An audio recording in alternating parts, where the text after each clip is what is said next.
kasi nag-usap kami dito kanina.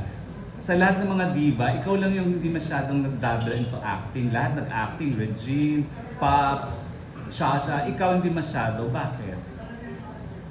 Simple lang ang sagot. Walang gustong kumuha sa akin. Parang imposible naman yan, Miss Lani.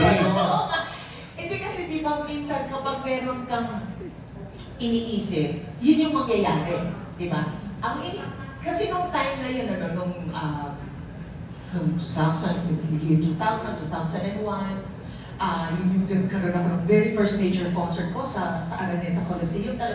Yun talaga, epic yun, na hindi pa ako ganun kakilala, hindi pa ganun kalaki yung pangalan na Lani Miss Alucha, pero napuno yung Araneta Coliseum, overflowing talaga.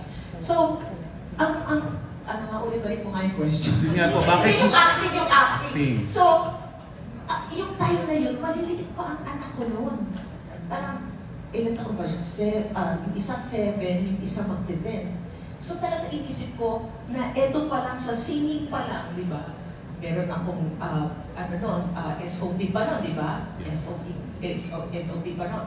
So doon pa lang alone, busy na ako.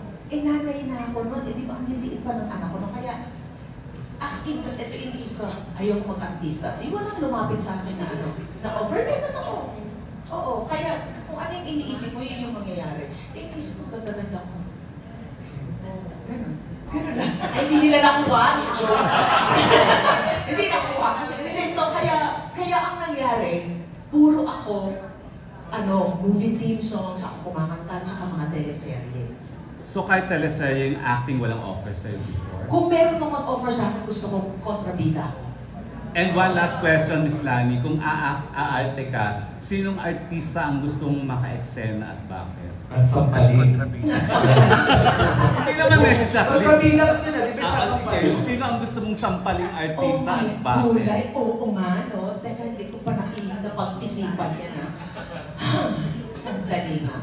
Iniisip ko na yung itsura ko na baldita, yung gano'n. Yung palang make-up na gano'n. Tapos mataas yung buhok. Tapos laging ang daming malaking alahas. Yes. Na parang mahadera. Na, sino kayang makakatambala pag sasampalin ko? Ikot natin siya. Ano? Ikot natin siya. Sino masasampal?